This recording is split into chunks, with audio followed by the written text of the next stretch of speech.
I think storytelling also could make content more accessible for people who may not have the patience or the attention for more traditional, drier content. So I think it potentially opens up some doors. Welcome to Sidecar Sync, your weekly dose of innovation. If you're looking for the latest news, insights, and developments in the association world, especially those driven by artificial intelligence, you're in the right place.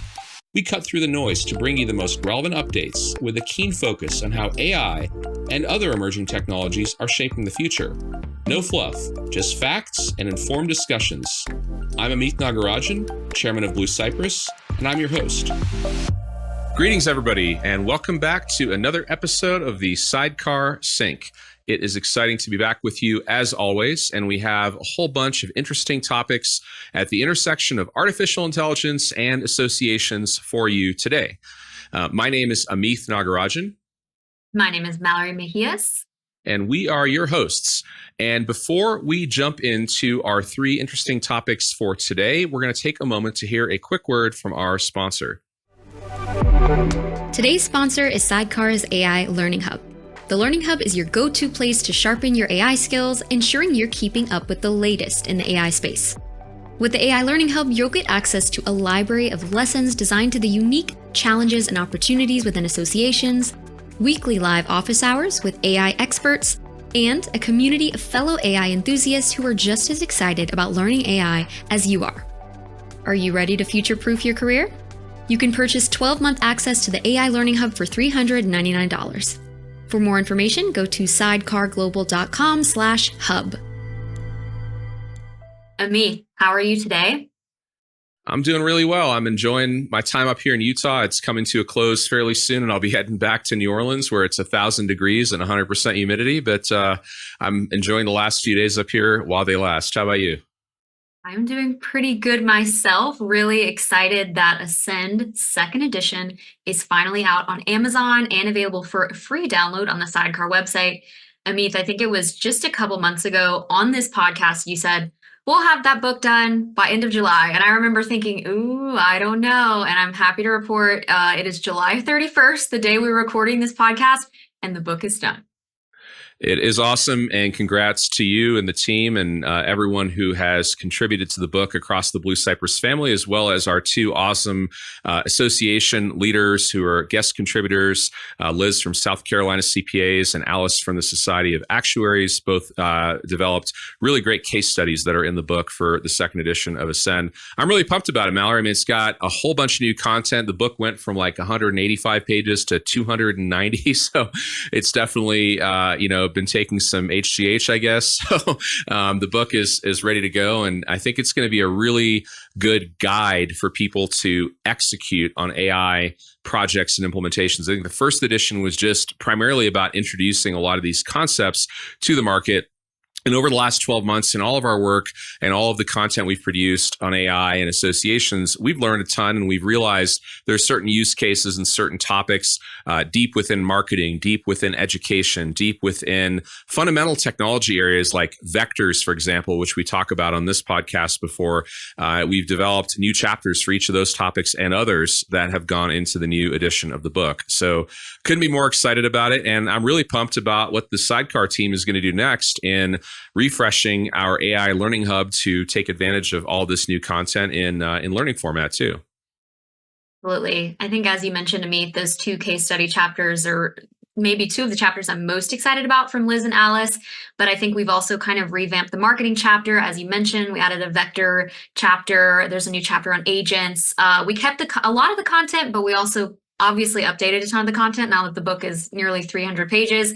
So I'm thrilled about that. And yes, we are in the process of revamping our AI Learning Hub content to reflect a lot of the topics and themes that you'll see in Ascend 2nd edition. So I'm really excited to roll that out.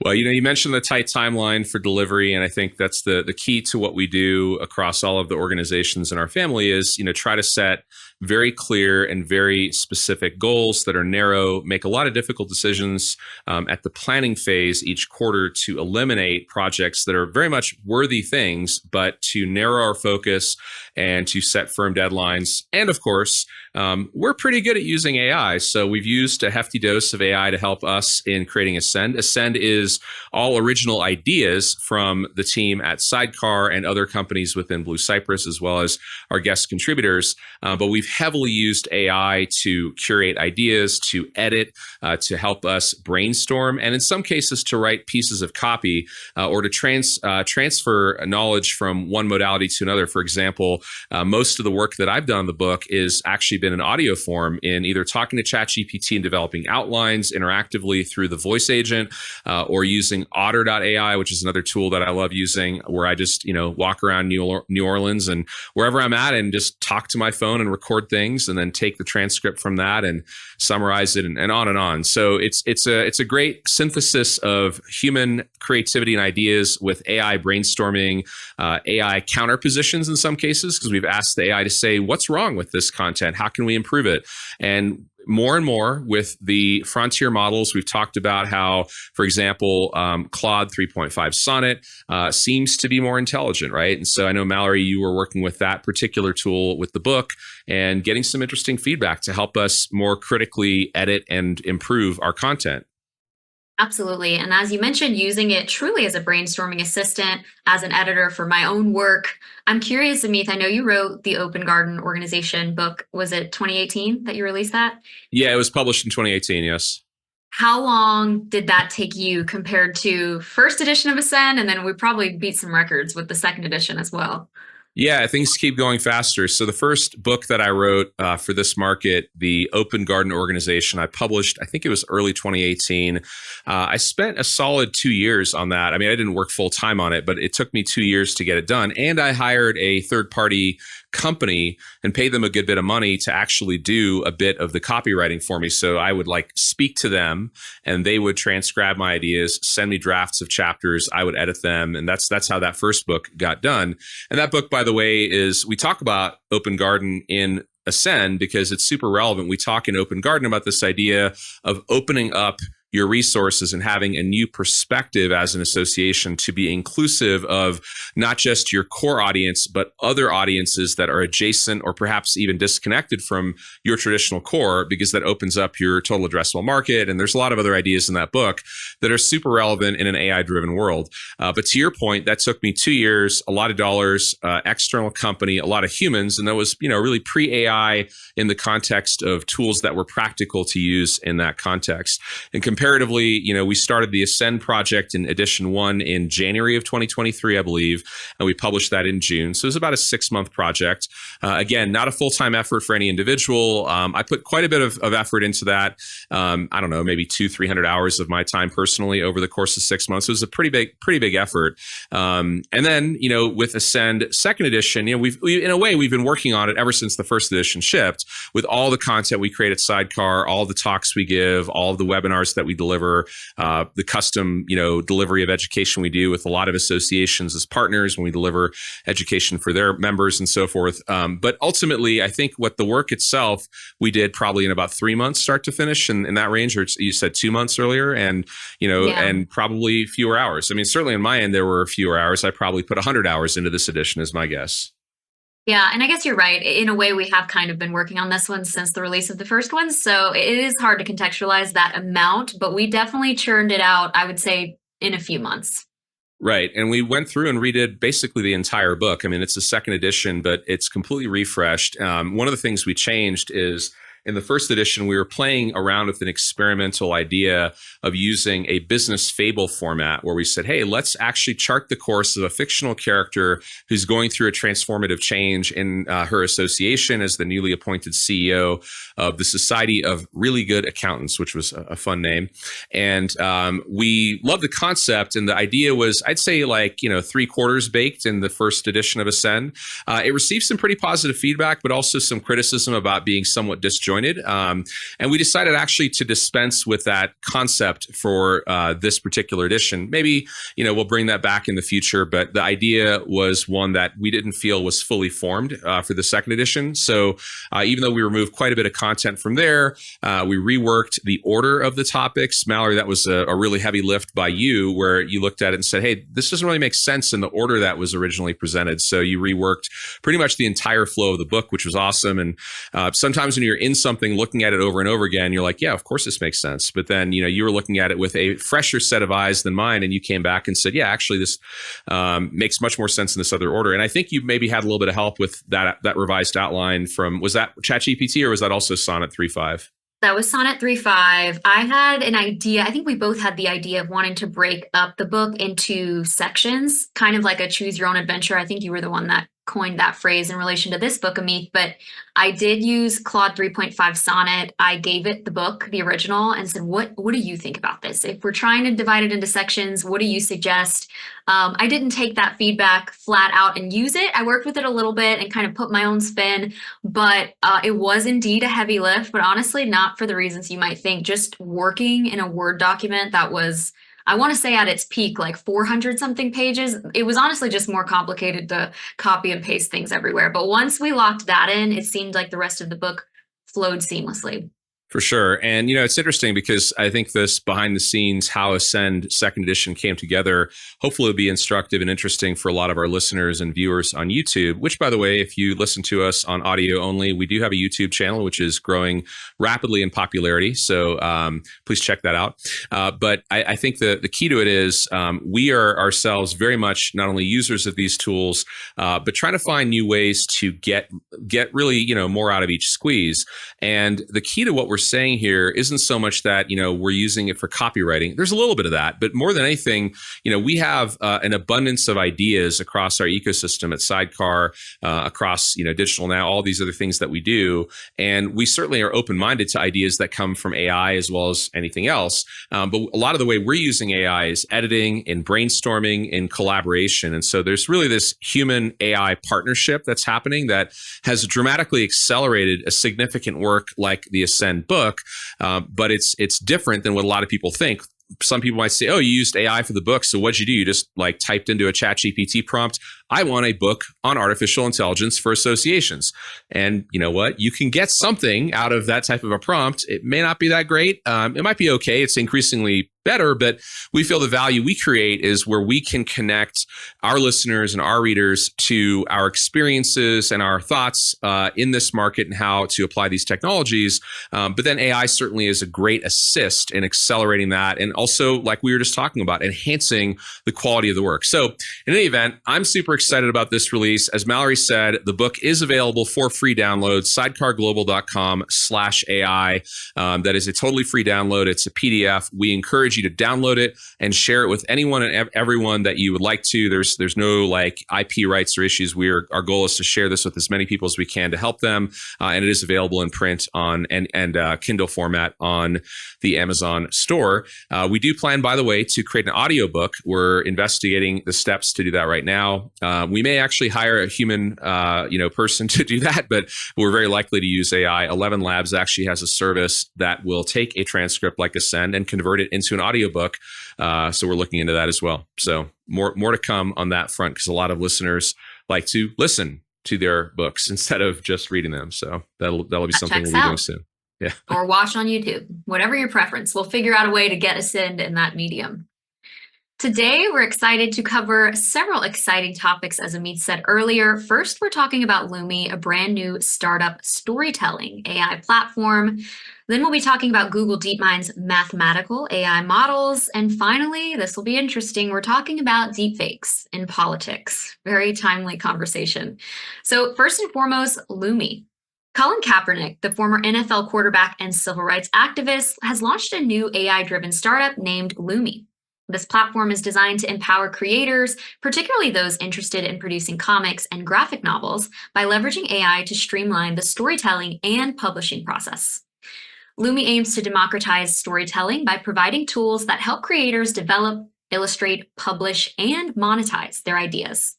The platform is subscription-based and offers various AI-powered tools to assist in the creation of hybrid written illustrated stories. These tools allow users to do things like create characters, generate illustrations, edit and publish, and maybe most importantly, creators can publish their stories directly on Lumi and monetize them. They can order physical copies and create and sell merchandise based on their intellectual property. Another note here, creators retain full rights to their work on Lumi, which is a significant departure from traditional publishing models. Lumi also handles logistics like manufacturing, sales, shipping, allowing creators to focus on their craft. Kaepernick's vision for Lumi is rooted in his own experiences with media and publishing. He faced challenges like long production timelines, high costs, and issues with creators not having ownership over their work. Lumi seeks to address these problems by providing a more accessible and equitable platform for storytellers. Amith, when I heard about this, I thought it was really exciting. And of course, I'm always kind of thinking on the two sides of the coin. So on one side, it's incredible that we're going to see this democratization of access to storytelling and story creation. But on the other side of that coin is this likely means we will eventually be seeing an incredible oversaturated market full of stories everywhere. And that's the case for a lot of things, but I'm thinking specifically with storytelling. Do you see this as something that will kind of balance itself out in the market like it has in the past? Well, I think that obviously, people's demand for different kinds of mediums will shift over time as the availability of content changes. I mean, certainly if you think about like how scarce high quality content has historically been versus what we're seeing now, part of that is based on the market economics of the fact that, there's so many more dollars chasing to be chased as a producer of content at the scale of someone like a Netflix or an Amazon or an Apple or the traditional, media producers. But for smaller producers who traditionally wouldn't have had a platform at all, I think a tool like this could come in and make it possible to tell stories just like, the web originally made it possible for people to have blogs, right? And to, for social media to make it possible for more people to connect. So I do think there's very much a democratization story there that will result in more diversity of content, which will satisfy niches that are so small that mainstream content producers couldn't ever, seek to fulfill them. So I think that's an exciting thing. And, it's also, when we think about storytelling as a medium, it's a way of communicating. And it's not just about entertainment, which is where most people's minds go. I think when we're talking about storytelling is entertainment, and that's obviously awesome and amazing, and it's a great part of our human experience. But at the same time, it is an incredibly powerful medium for business as well. So translating nonfiction ideas into stories, I think, is another way that this type of a platform could be really powerful. So coming back to your question, I don't know if there will be saturation. I think there's ebbs and flows in a lot of these things. The more AI will beget more content, I think there will be more great content in there, and there will be a lot of really bad content. So I think people filtering and then tools like AI tools filtering out bad content and helping you find what matters to you is going to be more important than ever for sure. Absolutely. I had a note in here for myself that we have a whole section, in a sense, second edition, very relevant on storytelling as a way of marketing. Like you just mentioned, I was thinking Lumi would have been a great addition to that chapter if the book wasn't already done. Why has this been a focus of yours, Amith, in the last few years? And maybe it's been longer than that, but I do feel like it's been something more recent, at least in terms of how we've talked about storytelling. I've aspired to get better at this in my, business communication skills for decades. I've heard for a long time how powerful storytelling is in marketing and from a sales perspective. If you're able to weave a story, weave a narrative through a presentation or a pitch or a demo of a product, you're more likely to connect with whoever it is that you're, sharing your content with. So if you're going to go present to your board, are you just presenting the latest results from your association's financial performance in very dry, black and white terms, or do you tell it in a narrative story? And that doesn't necessarily mean to create fictional characters and have a story arc and all of that, but to use elements of storytelling to make ideas come to life in a different way. So I've been interested in the idea. I don't consider myself to be particularly good at this really at all, but it's something that I've aimed to get better at and I've worked at over a period of time. And certainly when you're writing, I think there's an opportunity to do that, which is why we experimented with that idea in the first edition. And we'll probably do other experiments like that in the future.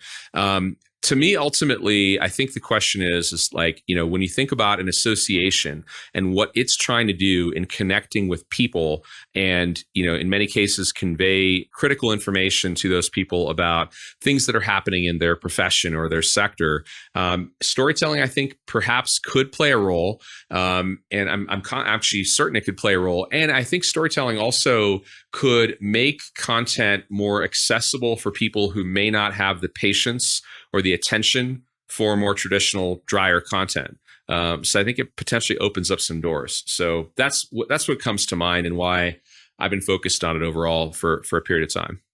Mm-hmm. I want to dig into that just a little bit more. In working through this topic, I realize pretty much everyone knows what storytelling is. We all have this knee-jerk reaction for an intuition of what telling stories means. But I've struggled myself with bringing this down to the ground in terms of marketing, in terms of business. I was thinking maybe, are we talking storytelling about the history of an association or storytelling from the perspective of a member of an association? And maybe it looks like all of those things, but I'm curious, Amith, if you could provide an example or two of kind of how you see that in practice, storytelling in the world of associations.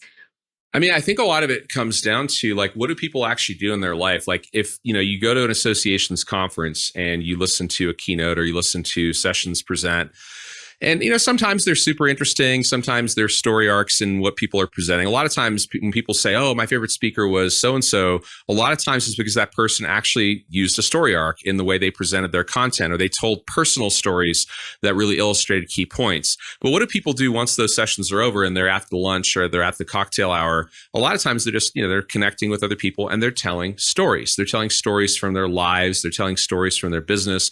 And that's what people tend to remember because there's an emotional connection there more so than just like the dry information being passed. And so like in my own career, like a lot of times when I've tried to share ideas with, team members at various companies I've been involved with, if I had an experience that was particularly relevant, I wouldn't just say something like, oh, well, I think that, entrepreneurs tend to, for example, have very outsized egos because entrepreneurs have to have kind of big egos in order to even start a company because, it's kind of outlandish to say, I'm going to create a new company from scratch. You also have to be kind of like a little bit of a psycho in terms of your degree of optimism in order to be an entrepreneur because it's extremely likely you will fail. And that's like the highest probability outcome. So you have to be both kind of pretty decent sized ego and pretty optimistic. And that actually blinds you a lot of times to things that are right in front of your face. So I can tell you those theories, but I can also tell you a story about how when I was a younger entrepreneur, I was back in California at the time where I grew up. And I had this experience where once upon a time, we got literally a knock on our physical door by a couple of young guys. And, myself and my co-founder at the time in my old business, we were really young guys. And these guys came by and said, hey, you guys have a lot of bandwidth. Can you spare us some bandwidth? And we're like, no, you guys are a bunch of jokers. Like, we don't want anything to do with you. And they're like, no, we really need the bandwidth. We're like, well, just pay us for it. And we did. And they said, well, we'll give you stock. And we're like, no, we don't want your stock. It's going to be worthless. Well, sure enough, we took their cash, not their stock. That company turned out to be eBay. It would have been better to take their stock than their cash. And it was our giant egos that resulted in us not seeing clearly that, in fact, they were actually pretty far along in their journey. We just didn't pay attention. We're like, auction site, that's a joke. We're an enterprise software company. That's a toy. So we had such big egos that we couldn't see past ourselves. And so I tell that story. Everyone always remembers that story. It's like, oh, you jackass, why did you not, get stock from those guys? I still feel that way. And I remind myself when I tell that story, much more so than the theoretical idea of like, hey, keep your ego in check and think about things from a little bit more balanced perspective. And those of you that are listening to us now probably will make fun of me the next time you see me in person, and please do, because it reminds me of my own learning experience. But the point is that stories like that are fun, they're entertaining a little bit, and they're educational in a different way. So can we do that at scale is the question. Can AI help us do that in new ways where we're taking either actual nonfiction things like that and turn them into fun pieces of content that scale well to billions of people, or take fictional ideas, right, and craft storylines around ideas. So I think there's so much power in this. I love it. By the way, as an aside, so I grew up in California, like I just mentioned. I'm a lifelong 49ers fan, so some of you will love that, some will not. But I'm also a fan of Colin Kaepernick. I think the idea of him in particular doing this based on his own experience, having a very difficult time telling his story after what happened to him in the NFL, and the cost, the timelines, the challenges, all of that is a really illuminating thing, right? And he's someone who has been able to tell his story. He's someone who has, over time, I'm sure there's been a tremendous amount of perseverance on his part and other supporters of his to tell his story and to tell other stories like his. But I think that's a really inspiring origin story for why this brand has come to the table. I have no idea if this particular company will be the one that's successful, or there might be many. But I love the idea of a purpose-driven company like this that's trying to bring a technology to solve a particular pain point. Whether there's a great economic engine behind this, I have no idea, but I think it's just really interesting. It's an interesting use case for AI for sure. I don't think this product is out just yet, but I did think it would be interesting to perhaps work with it on Ascend 2nd edition and see if we could come up with maybe a comic book for it or something a little bit different from what we've tried in the past. Totally. I'd love to see that. And I've got to say, I always love the eBay story, Amith. You told me that a while back. I'll never forget it. I think I told it to our CEO, Johanna, earlier last week. It's a great one. So I'm glad you shared it with our listeners. Topic 2, Google DeepMind's mathematical AI models.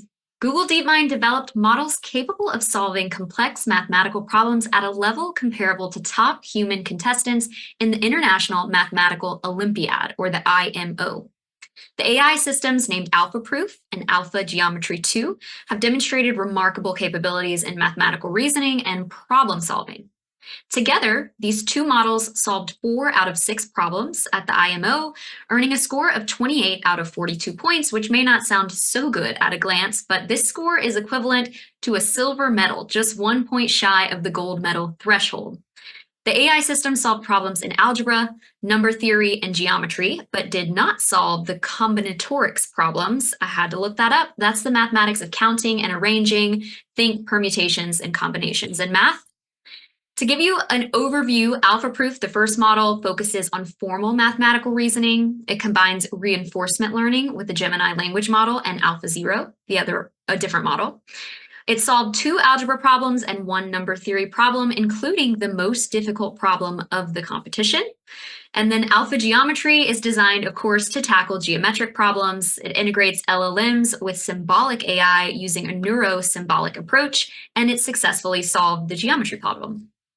The success of these two models at the IMO demonstrates that AI can achieve high-level performance in complex mathematical reasoning, a domain traditionally dominated by human intelligence.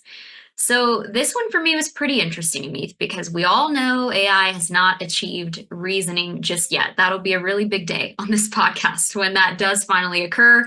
But it seems like AI is reasoning, right, when handling these really complex mathematical problems. So can you kind of explain that a little bit, how we're seeing the illusion of reasoning without having it? Well, in the context of language models and also language vision models, all the things that consumers interact with, ChatGPT, Claude, Gemini, et cetera, that is where we're seeing a facsimile or an illusion of reasoning, because these models, again, are not actually reasoning. They're just predicting what they should say next, essentially.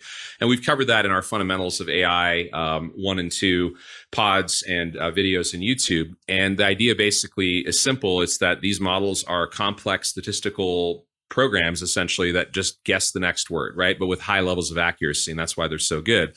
So it makes you feel like they're actually reasoning, but they're not actually using math. They're not actually using any particular, approach that is grounded in any structured thinking or process. Now, future models are actually doing that. They're overlaying these other concepts on top of language models. What you're seeing here in these particular narrow domains of alpha proof and alpha geometry are actually kind of like what we've covered in the past as mixture of experts models in the context of language models. It's a little bit different here. This is basically hybrids where you're taking the strengths of language models, which is not reasoning, but then you're using, for example, symbolic AI, or you're using deterministic decision-based systems, which are other branches of computer science, in some cases AI, in some cases not AI, that are really good at specific things. And what you're able to do is use the strengths of these different types of technologies to solve problems that they individually would not solve. That's really what's happening here. There are fundamental innovations at the individual model level that Google, or DeepMind, which is a branch of Google, has come up with. But ultimately, what you're seeing here that I think is most exciting is essentially combining models together to solve problems that the models individually would have no chance of solving at this level. So coming back to the question of reasoning, these models actually are performing reasoning because they're applying a step-by-step way of breaking down a complex problem and solving it. But it's a narrow, very, very narrow use case of reasoning. So they are reasoning, but they're not reasoning on anything you throw at them. These are not models that consumers can interact with and say, hey, I'm going to ask it anything I want. They're specifically designed for this set of problems. So in that sense, they are reasoning. But because they're, if you think of reasoning in its most simplistic definition as breaking down a complex problem into step-by-step solution and executing that step-by-step solution, that is what these tools are doing. But again, in a very narrow domain. That doesn't take anything away from the achievement level because the achievement is truly extraordinary. I mean, a silver medalist in the math Olympiad, 4 out of 6, like I'd get 0 out of 6 personally, and I'm somewhat decent at math, but I'd probably completely fail at it. So the point is it's really, really smart in this domain. And that means that if you just kind of extrapolate what's happening in the world is you're going to see broader and broader examples of this that blend true reasoning with the broader capabilities of these language models. So I think that's what's exciting. The other thing I would say here is where math goes, so does science. So remember that math essentially being the foundation for just about everything in terms of scientific pursuit. If math can advance at a nonlinear rate, where like essentially if math can be done by AI, where you have original novel math being done by AI, then there will be original novel scientific breakthroughs also originated by and executed by artificial intelligence. So that becomes super exciting. So you could say, hey, let's do a deeper version of this in other domains. We've talked about in the past on this pod at some length, things like AlphaFold.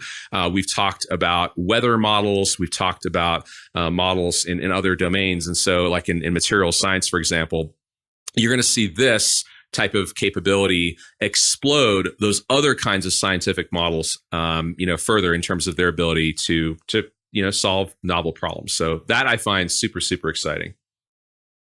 This makes me think of an example that I saw in our prompt engineering mini course led by Thomas Altman, or perhaps it was a session he led last year sometime, but giving ChatGPT a really simple math problem, something with you give apples, you take away apples, and if you don't tell it to think step by step, it gets the question wrong. And if you simply prompt it to say, think through this problem step by step, it will actually get the problem right. And I've seen that play out in action. I'm of course not comparing ChatGPT to either of these two models, but I'm wondering from your perspective, do you think this is better training with these two models? Do you think this is more fine tuning, or do you think this is something else altogether? No, it's different types of models being brought together. So it's not so much different training or different fine tuning. It's different algorithmic approaches that are combined together. And then there's obviously some supervisor algorithm of sorts that brings it all together to actually solve the problem in the context that's being described. So like we talk a lot about the transformer-based architecture and large language models, as well as others that are sitting on top of that basic innovation that happened way back in 2017. And a lot of the advancements that have occurred since then are based on that architecture. That's the architecture that essentially is what a lot of people think of as quote unquote AI, where you have this predict next token, predicts next word concept. And as amazing and as powerful as it is, it's just one step in the evolution of this stuff. There's many, many other things going on in parallel with that are completely unrelated to the transformer architecture. They may, have shared scientific roots in some ways, but there's lots and lots of branches of this stuff happening at the same time. It's just kind of like, prior to the ChatGPT moment in late 22, most people had never heard of a transformer architecture or the idea of a GPT or any of this stuff, even though it had been around for several years before that. Similarly, you're seeing some things now start to bubble up that are really interesting from a research perspective, but aren't yet commercially impacting the world, might not impact an association day to day, but are things you should pay attention to. Because ask yourself this question: if you knew, even in 2021, that by the end of 2022, the world would be completely different with AI and ChatGPT, what could you have done differently to be better prepared, right?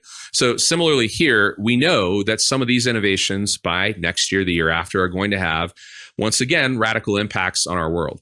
So if you are an association that is in any type of scientific discipline, you're in engineering, you're in architecture, you're in a branch of science, or you're in education, you have to look into this stuff because it's going to affect your field. Will it affect the administration of your association?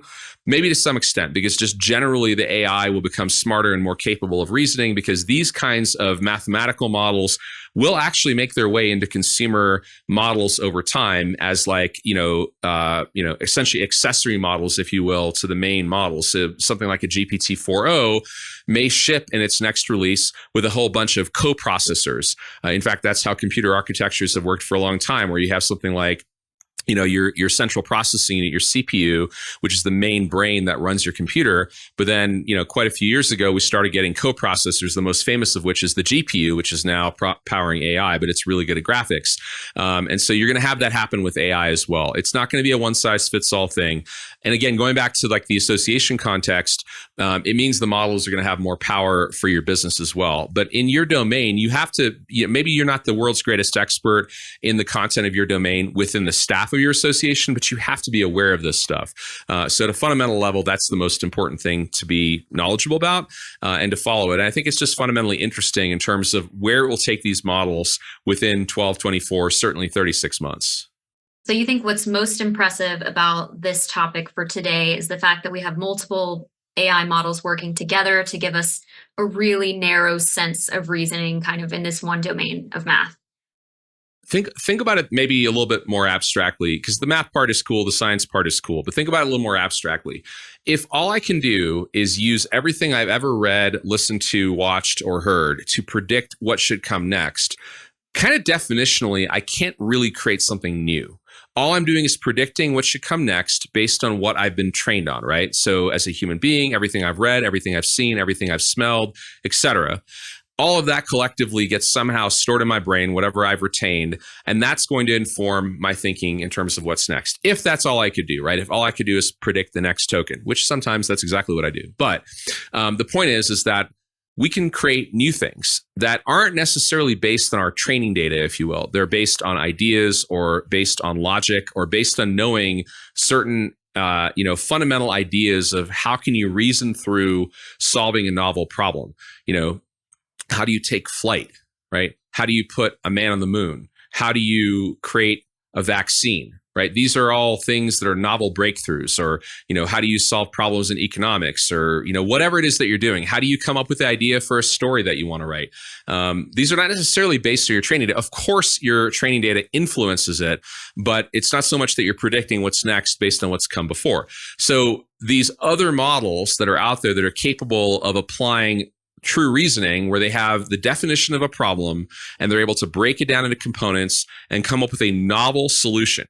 That is what's truly remarkable about this. And in the case of like alpha proof and alpha geometry, they're doing that with a very narrow domain. If we can broaden that somewhat and we can create novel creations of whatever they are, then the AI goes way, way beyond what we have now. Because what we have right now is amazing. Like, we didn't have it even 2 years ago in a consumer sense.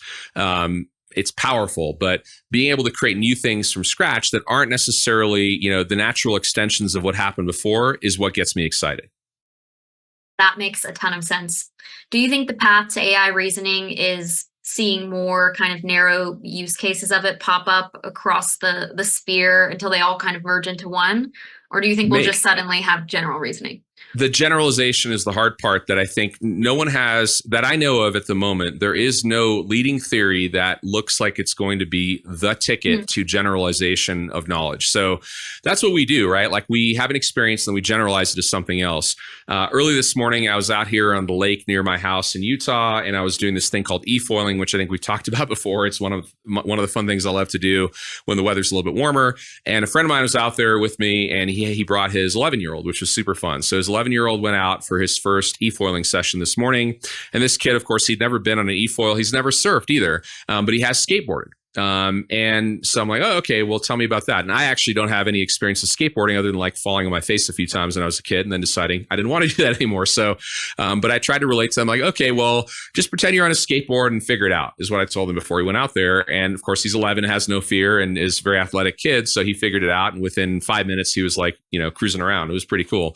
But that kind of generalization, an 11-year-old, and a lot of 11-year-olds can do that, right? That doesn't make him a world-class athlete. It just makes him, probably a typical 11-year-old kid that's a little bit on the athletic side. And we can do that all the time with all sorts of things, right? So when we are able to generalize like that, plus that example is, very much like in the world, right? That's the world model. And that's part of what we've talked about before, that these models, these language models have not to date had a world model where they understand 3D, they understand the world around them, they understand physics beyond just having read a physics textbook. So like, this 11-year-old, if he was the next Isaac Newton and he read all the physics textbooks in the world but had never ridden a skateboard, and he was the most brilliant genius but he had no experience in the real world, would he have been able to get on the e-foil and ride? Probably not, right? Because he lacks that like real world experience. So the same thing with models. So world model is one piece of it, and then the generalization, which is another piece. That along with reasoning. Reasoning is like one piece of it that we've got to add, but then beyond that, there's more to it than that. And I think, that's where the next breakthroughs need to occur over, and that's probably like, I'll say 5 to 10 years, but, maybe that'll happen in the next 12 months. Who knows? Better AI begets better AI, right? So like we have tools now that are far more powerful than anything we've ever had in our history. And that means that we're going to keep innovating faster, which is exciting and scary at the same time, right? Absolutely. That's really helpful, though, that idea that reasoning is just one piece of it. Whereas I think I was thinking it was the piece. But you're right. How could it e-foil? It couldn't. Yeah, and it's a critical piece of this. Like we talk about the path to AGI, right? And you say, okay, well, these models cannot reason at all right now. So, of course, having reasoning is like a very natural next step. Generalization would be another next step. Maybe it happens after reasoning. Maybe it happens concurrently. And the idea of a world model, people are already working on that. That's one of the reasons that these multimodal models are so important, because they're trained not just on text, but they're trained on images, on video, and on other forms of data.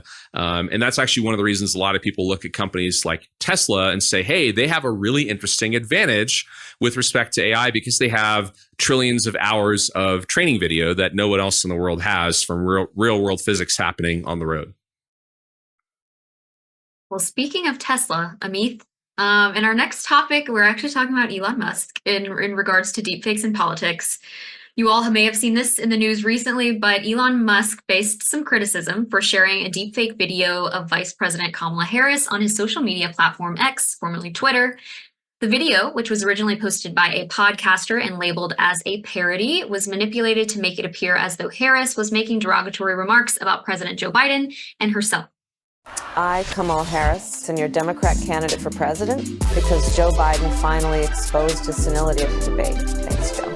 I was selected because I am the ultimate diversity hire. I'm both a woman and a person of color. So if you criticize anything I say, you're both sexist and racist. I may not know the first thing about running the country, but remember, that's a good thing if you're a deep state puppet. When Musk shared the video, he did not include any disclaimer indicating that it was a parody or manipulated content. Instead, he captioned it with, quote, "This is amazing," and a laughing emoji, which led to widespread criticism for potentially misleading his vast audience of nearly 192 million followers. The video quickly garnered millions of views, of course, raising concerns about the spread of political disinformation, especially leading up to this presidential election.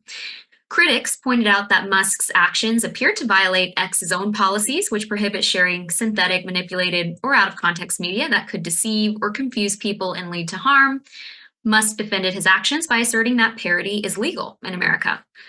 The incident highlights the growing concerns about the misuse of AI in creating deepfakes and the challenges social media platforms face in regulating these types of content. Now, Amith, we predicted something along these lines in our 2024 prediction episode of this podcast that we released in late 2023. I believe the prediction was that a major news platform would share a deepfake video without initially realizing that it was a deepfake. So this isn't exactly that, but certainly in that same vein. What were your thoughts when you heard about this? Well, first of all, Musk will be Musk in a way, and like love him or hate him, he is. And so I think he's going to keep doing this kind of stuff. And people should pay attention to his content. Or if I should say it this way, if you're paying attention to his content, you should be aware that a lot of it is going to be like this. That doesn't necessarily excuse him for not having disclosed that is a deep fake. I wouldn't want to do that if without disclosing that this is like not only a deepfake, but something you should be really aware of. So I think he has the opportunity, and people like him who have a large follower base have the opportunity to do tremendous good by helping educate people that these things are super easy to create. My thought on this particular piece is, yeah, it's exactly the kind of stuff that people will watch, and a lot of people will not realize it is fake. I don't know what that percentage would be, but I would be, I'd be surprised if it's a very small percentage. I think that a good percentage of people would view that and say, oh yeah, this is a real thing. So that's scary, right? That's the potential to influence millions of people on lots of topics. So, we called that out in our predictions pod, as you mentioned, because year's not over yet. I still think there's a good chance of it that some media source will unknowingly air a fake video. And I think, something as obvious as this might be different, but it might be also something, think about the more subtle shifts that you could make. You take a political actor like that and you say, okay, well, we're going to change their position ever so slightly on particular topics to create confusion and to show that they're, disingenuous about certain things, right? They say that they support, topic A, and then they start hedging that, when in reality, they never hedge that, right? And so then what do you know what's real, what's not? So I think the most dangerous types of deepfakes are the ones that are actually just slightly off, because then they start taking people down a path where they believe it. And you could see these accounts getting a lot of followers and then people believing that they're real. So to me, that's the real concern. And I think, we have to be talking about this stuff. Again, with AI, there is no solution for this at this moment to detect deepfakes. There's no such thing. There are attempts at creating watermarks for authenticity so that you can positively assert essentially the provenance of a video or an image or any kind of an asset, to say, hey, this is a real production of person X. I think that's going to become more and more important to actually do not trust anything by default and have to verify everything by default, particularly from public figures like this.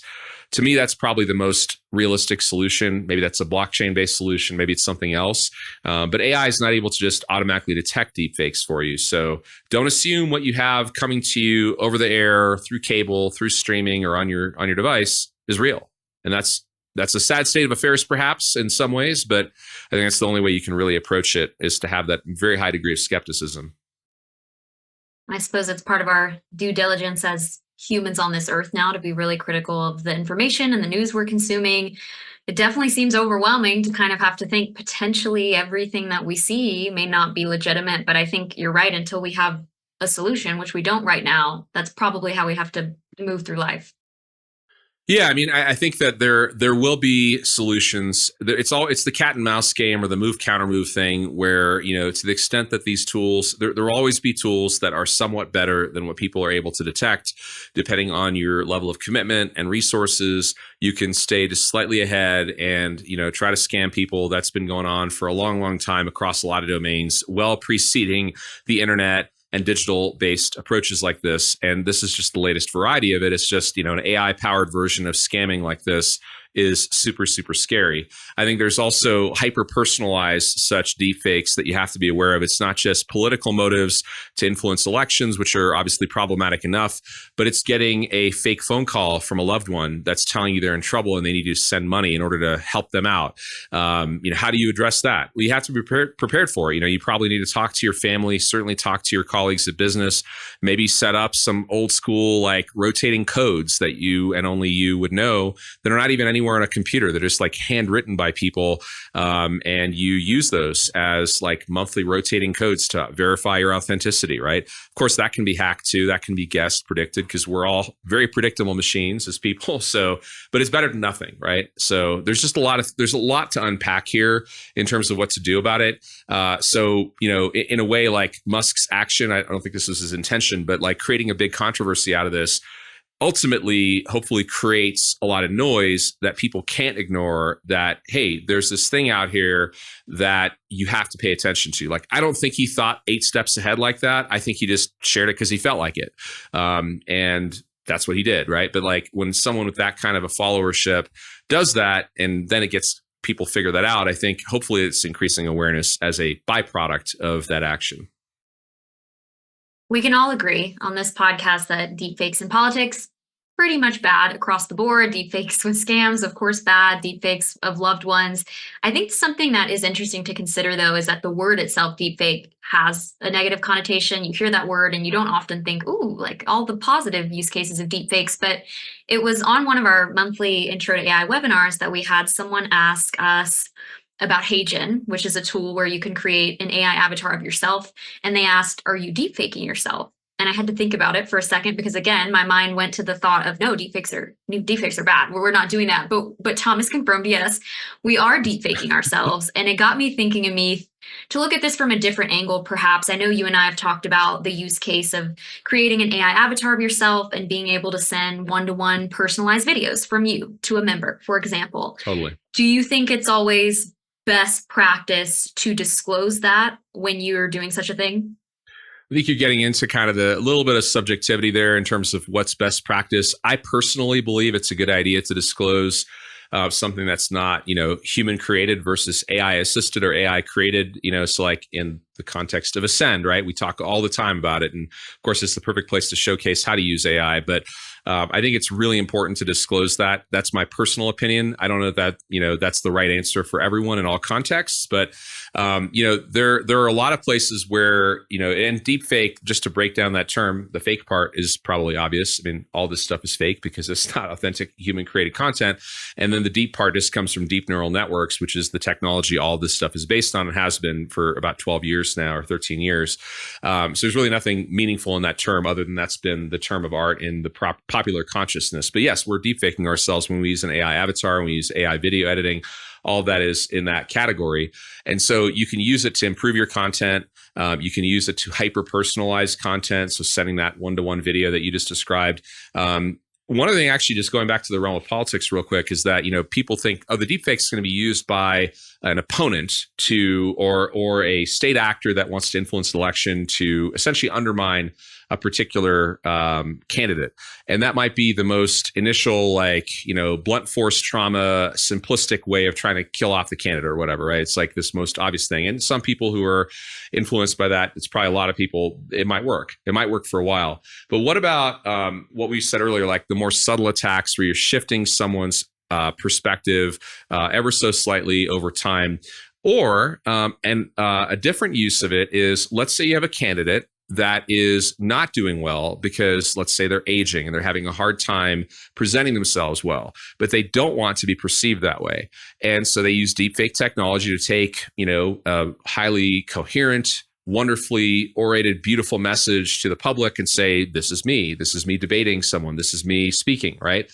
It could be used to amplify and hide or cover up issues, right? So it can be used in a lot of different ways, both, in offense, defense, and all sorts of different ways. So I think we have to be really thoughtful about it. Coming back to the business use case, I think as long as you're responsible with your use of it, where in the book, we talk about this idea of really just translating content. And we talk about it. There's this whole section of the book, or a chapter of the book, where we talk about translation. Translation, people immediately, their brains go to, oh, English to Spanish, Spanish to French, French to Chinese, whatever. And of course, that's a great use case.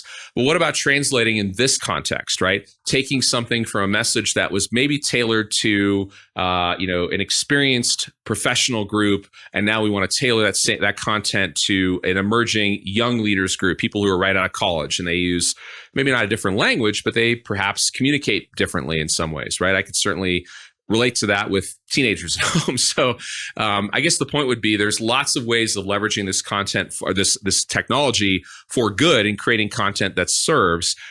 People know when they're doing it for good, I think, and people know when they're doing it for something other than that. So the question is, like with all tools, what are people going to do with this stuff? There is the side of it, can we detect it? But then there's also the side of it of, hey, we're disclosing it. So it's a super interesting topic. I wish I had better answers than this, but I think we're going to have to just wade through this muck as a society. Yeah, it goes back to the saying of kind of like the more we learn about this stuff, the less we know and the more questions we end up with, which is, I think, a good thing overall, and that we're having this discussion live on the podcast. But something I always come back to is being able to leverage AI to create more stories, to create more personalized interactions, but then realizing too, then that it's also kind of missing that human connection piece, if that makes sense. Like sending a video of me to someone and disclosing that it's AI, does it still carry the same weight as if Mallory took the time out of her day to record a video for you? I don't know. I don't have the answer to that. Yep. Yeah, that's where I think the philosophers need to come in and help solve those problems. So maybe that'll be a guest soon on the Sidecar Sync podcast. Well, Amith, this was a really great convo today. Thank you for sharing your insights. And everyone, please check out Ascend 2nd edition. You can access it at sidecarglobal.com/AI for free right now. And we will see you all in next week's episode. Thanks for tuning in to Sidecar Sync this week. Looking to dive deeper? Download your free copy of our new book, Ascend, Unlocking the Power of AI for Associations at ascendbook.org. It's packed with insights to power your association's journey with AI. And remember, Sidecar is here with more resources from webinars to boot camps to help you stay ahead in the association world. We'll catch you in the next episode. Until then, keep learning, keep growing, and keep disrupting.